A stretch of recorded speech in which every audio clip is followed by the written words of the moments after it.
It's time once again for another very intermittent addition to my Raptors army. Up until now, I've mostly just been adding units that I thought would be fun to work on or would look cool, but not anymore. I've actually put together a basic 2,000 point list that I can work towards, and part of that list is a Gravis Captain. My plan is to pair him with 6 Flamestorm Aggressors, chuck him in a Redeemer, drive them into a tasty target, and use his free stratagem ability to unleash immolation protocols. But before I can do any of that, I need to build him. But first, let's hear from the sponsors of this video, Cheipaku. Now, we've already seen their fantastic animated maps, but Cheipaku is back with a whole new addition to make your tabletop sessions even better. Cheipaku tokens. Unleash the excitement in your games with Cheipaku's huge collection of monster, player character, and NPC tokens. These tokens are designed to enhance your battles with fun and immersive details, but the best part is that they're entirely customizable. You can use the simple to use token builder to easily and quickly change the colors, beards, headwear, accessories, background, and even the frame of your token to craft something truly unique to your campaign. But don't just take my word for it. Check out the token builder for yourself and create your own custom Bugbear Warrior for free. But maybe you're running a little low on time. Well, there are a whole bunch of presets to choose from, plus a randomizer feature which allows you to give each monster a distinctive look. Plus, Cheipaku also welcomes community suggestions to create the monsters that you want to face. Once you've settled on your tokens, simply export them and bring them into your favorite virtual tabletop. It's just that easy. Check them out for yourself by following my link to the Cheipaku tokens website, where you can subscribe for just $4 a month to receive 5 new tokens each week, or take advantage of this limited time early bird price of $14 a month to get access to heaps of customization through the token builder and randomizer, as well as access to community polls, rank icons, and much more. A big thank you to Cheipaku for sponsoring this video, and with that, let's get back to our Gravis Captain. Naturally, I began with the Gravis Captain kit, specifically the one with the Power Fist and not the heavy bolt rifle. The parts required to assemble him were clipped from the sprue, and any mold lines were shaved away. If you've seen my previous Raptor videos, then you already knew that my first step was to remove the Imperialis from the Gravis Captain's chest. This task was made a little trickier though, as I wanted to retain the strap, but the process was the same. I began by shaving away small chunks until the bulk of the icon had been removed. From here, I used a combination of fine grit sandpaper and a scraping action with my scalpel to smooth everything out. It's best to approach the step steadily to not damage the strap or to retain the shape of the armor. With the Imperialis removed, I then continued the same principle across any remaining embossed details across the armor. By removing these details, I fed into that utilitarian aspect of the Raptors and also opened up more space for additional, more practical additions and decal markings. This principle was followed up by also removing a few of the sculpted on details, such as the reliquary from the waist and the purity seal across the hip pouch. The bulk of the reliquary was clipped away, and I tried to recreate the shape of the thigh armor as much as possible. The smaller adjustments and smoothing out were then performed with my knife and sandpaper once again. If you're not happy with your results here, don't worry, as this area can easily be covered up with extra equipment later on. The purity seal was much more straightforward though. I simply approached this in the same way that I tackled the other sculpted on details. Just make sure that you try to retain and reform the banding around the pouch. The final detail to remove was the iron halo. Again, this just felt a little too ostentatious for the Raptor Captain that I was aiming for. Fortunately, this was quite easy to remove. It was simply clipped away and the attachment point was then smoothed out. This particular captain comes with a cape, which of course I wouldn't be using. Unless it's a camo cloak, they aren't interested. However, as a result of this, I wasn't able to use the right shoulder pad that came with the kit. Neither was I able to attach a spare Gravis shoulder pad. The arm was missing the bulked up shoulder that normal Gravis arms come with, so I would have to create my own. This was done by mixing up a batch of green stuff, a little milliput, and then mixing them together. If you saw my last video, you'll know why already, but if you haven't, the combination will give me the best of both materials. It makes it easier to work with, whilst also allowing me to sand it and file it once it's cured.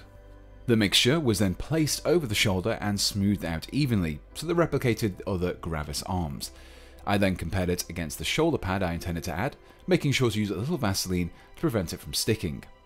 This just gave me an idea of the shape and size that the putty needed to be. Once I'd flattened out the edges a little, the putty was left to cure and harden overnight. While I still had some putty mixed up, I also used this to fill in one of the grooves in the power pack vent. Normally, the servo skull would be attached to this, and while it would still fit with the Raptor aesthetic, it would get in the way of my other ideas. Once I had filled in the gap, it was left to cure overnight, at which point I was able to sand it back so that only the putty filling the indentation remained.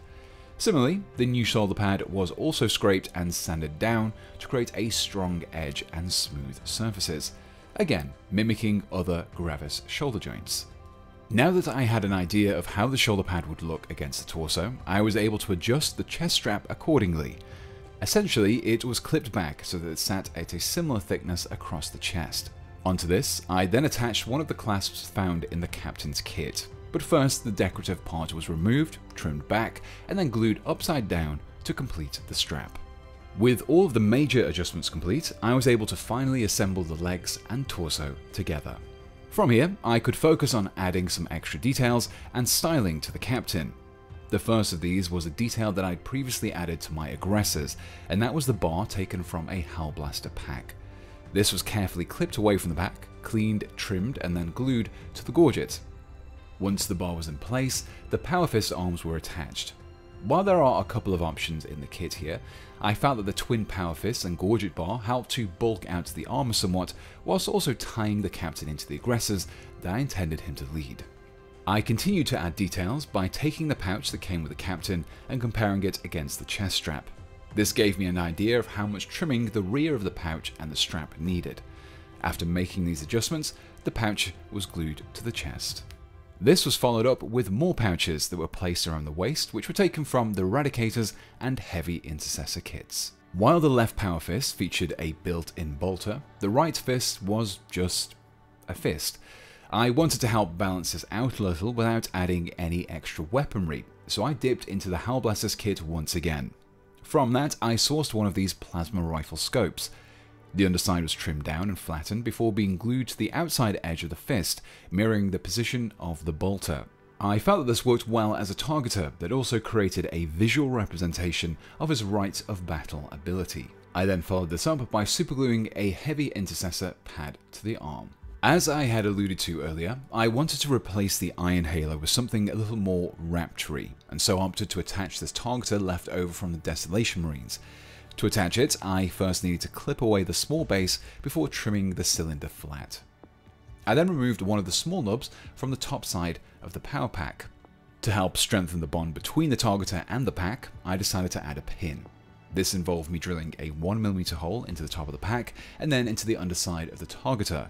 Into one of these holes, I superglued a length of 1mm steel wire and clipped it down so that just a small amount remained.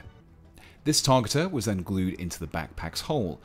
The steel wire created a much stronger bond and hopefully prevented this exposed piece from being accidentally damaged.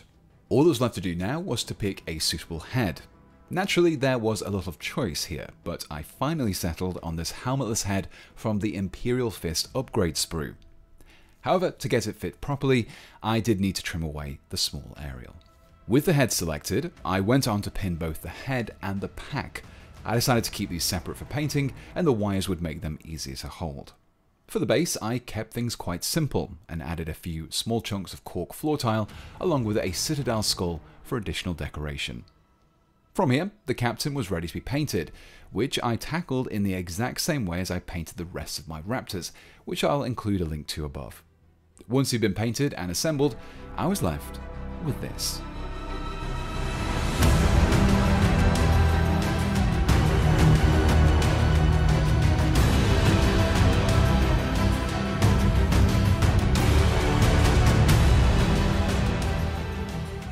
And here we have the finished Captain in Gravis armor, ready to lead my Aggressors. Now, if you've been following my Raptors army project, then you may already know that I currently have Lias Isodon, who will be fielding as either a Phobos Lieutenant or a Captain, 5 Terminators, 5 Heavy Intercessors, 3 Aggressors, 5 Jump Intercessors, and 5 Desolation Marines. So far, it's a fairly eclectic mix, but I'll be rounding this off with a couple of Land Raider Redeemers, 3 more Aggressors, 6 Eradicators, an Apothecary Biologist, and a squad of Infiltrators. While I'm sure I'll expand beyond these, this is the initial list that I'm working towards. So, let me know in the comments below what out of that list you would most likely see me tackle next time.